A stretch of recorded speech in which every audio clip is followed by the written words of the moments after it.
Assalamualaikum warahmatullahi wabarakatuh. Mari kita buka pertemuan ini dengan bacaan basmalah. Bismillahirrohmanirrohim.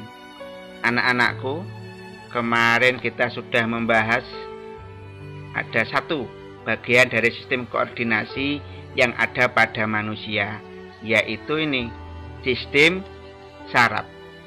Sekarang kita akan mempelajari ini, yang kedua, sistem endokrin atau sistem hormon yang ada pada tubuh manusia.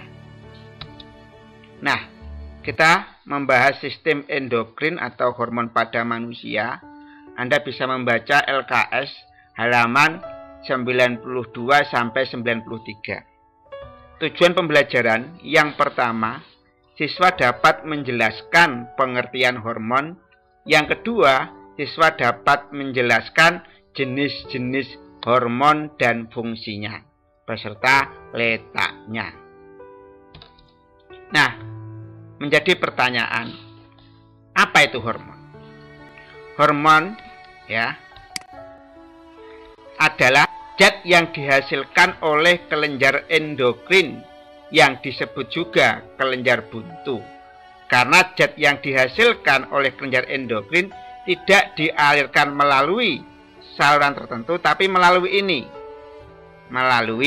pembuluh darah. Lain dengan kelenjar eksokrin. Kelenjar eksokrin itu tidak dialirkan melalui pembuluh darah ini, tapi melalui saluran tertentu. Nah, apa perbedaan kelenjar eksokrin dan endokrin? Dari daerah sekresinya, daerah permukaannya. Kalau kelenjar eksokrin itu dikeluarkan melalui permukaan internal atau eksternal tubuh. Misalnya kulit, itu permukaan eksternal tubuh, dari luar tubuh, mengeluarkan keringat. Kalau kelenjar endokrin itu dikeluarkan dari dalam tubuh. Lalu jenis senyawa yang dihasilkan kelenjar eksokrin itu senyawanya bermacam-macam, seperti enzim, minyak, air susu, air mata, dan lain-lain. Kalau kelenjar endokrin, senyawa yang dihasilkan adalah hormon. Kalau kelenjar endokrin, bagaimana proses pengangkutannya? Kalau kelenjar eksokrin ditransportasikan, dialirkan melalui saluran khusus ini. Ada saluran khusus untuk mengalirkannya. Kalau kelenjar endokrin dialirkan melalui pembuluh darah, melalui ini. Nah, itu kelenjar endokrin. Contoh kelenjar eksokrin itu adalah kelenjar air mata, kelenjar keringat, kelenjar ludah dari dalam mulut. Kalau kelenjar endokrin, contohnya kelenjar hipofisis, tiroid, dan kelenjar adrenal. Selanjutnya, apa fungsi hormon dalam tubuh manusia? Yang pertama, fungsi hormon itu untuk homeostasis, proses dan mekanisme otomatis yang dilakukan makhluk hidup untuk mempertahankan agar kondisi konstan, stabil, tubuh bisa berfungsi sebagaimana mestinya. Misalnya ketika kita kedinginan, maka perlu ada proses homeostasis.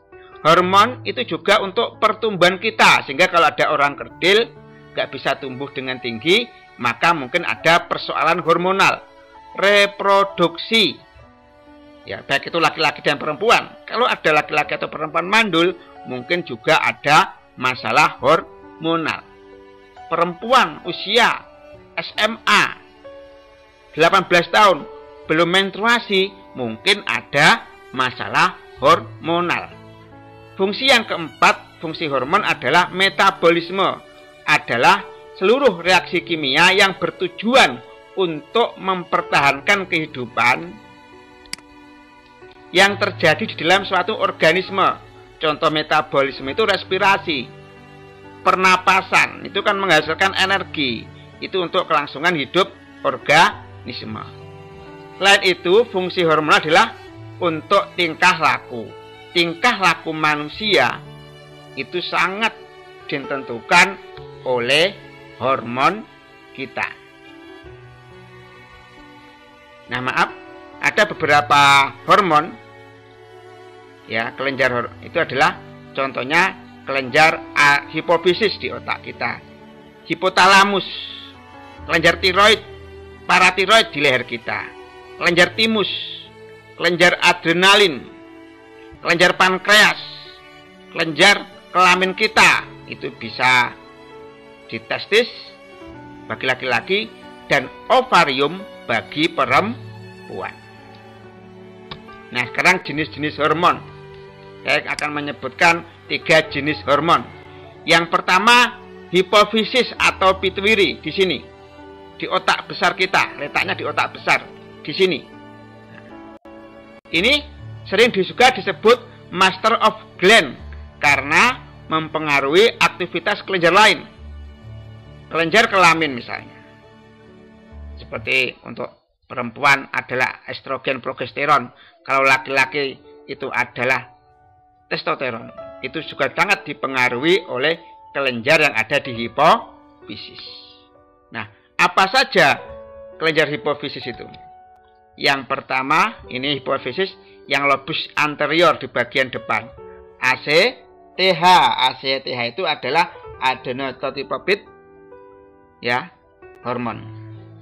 Nah, di sini ini berfungsi untuk merangsang kelenjar adrenalin untuk mengeluarkan glukortikoid, itu untuk mengatur kadar gula dalam darah. GH, growth hormone. Ya, di sini untuk merangsang sintesis protein, metabolisme lemak dan merangsang pertumbuhan tulang dan otot. Selanjutnya adalah FSH. Ya, follicle stimulating hormone. Itu untuk merangsang spermatogenesis, merangsang pembentukan sperma dan menghasilkan hormon estrogen, itu untuk laki-laki. Dan untuk perempuan di sini, maaf ini keliru ini ya. FSH itu untuk merangsang pematangan folikel dalam ovarium ini. Ovarium itu untuk memproduksi sel telur, sehingga kalau ada perempuan mandul kemungkinan ada persoalan dalam hormonalnya, sehingga tidak bisa ovarium itu memproduksi sel telur. Selanjutnya, masih dalam lobus anterior di bagian depan ada LH, luteinizing hormone. Itu untuk merangsang hormon progesteron, itu untuk perempuan. ICSH, ICSH itu interstitial cell stimulating hormone. Itu untuk menstimulasi, merangsang produksi testosteron. Ini testosteron untuk hormon laki-laki. Prolaktin itu menstimulasi produksi air susu, sehingga minta maaf ketika ada kasus Dorce itu ya, memang mungkin organ reproduksi bisa dirubah dari laki-laki menjadi perempuan, tapi bagaimana hormonnya ini yang kadang-kadang mungkin yang tidak bisa mempunyai anak karena hormonnya tidak bisa berproduksi sebagai wanita, hanya bisa dirubah organ reproduksinya. Selanjutnya hormon TSH, itu ada ini merangsang kelenjar tiroid yang ada di leher ini untuk mengsekresikan, mengeluarkan hormon tiroksin. Hormon tiroksin salah satunya untuk pertumbuhan. Selanjutnya hormon masih dari kelenjar hipofisis yang letaknya di otak besar ini ya, itu di intermedia bagian tengah. MSH, melanocyte stimulating hormone, itu untuk mempengaruhi pembentukan zat warna kulit kita. Oksitosin ini merangsang otot kontraksi pada uterus saat melahirkan. Ini bagian uterus ya, ini biasanya tempatnya bayi, calon bayi ini ya. Ini nanti ketika mau melahirkan akan mengkerut, sehingga bayi terdorong keluar vagina. Itu karena adanya hormon oksitoksin. Selain itu, biasa setelah melahirkan, maka payudara ibu itu menghasilkan susu. Itu dirangsang oleh hormon oksitosin. Selanjutnya lobus posterior, ADH, itu antidiuretik hormon. Itu fungsinya pada ginjal kita mencegah pembentukan urin dalam jumlah yang banyak. Itu kelenjar hipofisis atau pituitari. Kelenjar yang kedua itu kelenjar tiroid di gondok daerah leher dekat jakun ini, di leher kita. Hormon-hormon yang dihasilkan adalah hormon tiroksin, mempengaruhi metabolisme pertumbuhan fisik, menurunkan kadar kalsium dalam darah, dan untuk perkembangan mental kita. Ada hormon triiodektironin, itu fungsinya mempengaruhi distribusi air dan garam dalam tubuh. Lalu ada hormon kalsitonin, ini yang dihasilkan oleh kelenjar gondok ini di leher kita. Ya, ini itu adalah untuk memacu pengendapan kalsium dalam tulang. Selanjutnya hormon yang ketiga itu paratiroid, anak gondok, daerah dorsal di sini. Kelenjar gondok kita, daerah punggung. Itu menghasilkan hormon paratormon.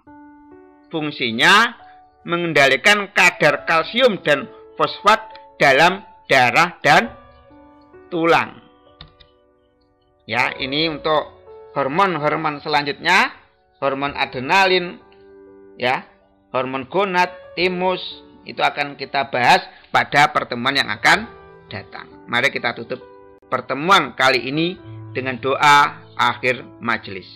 Subhanakallahumma wa bihamdika asyhadu alla ilaha illa anta astaghfiruka wa atubu ilaik.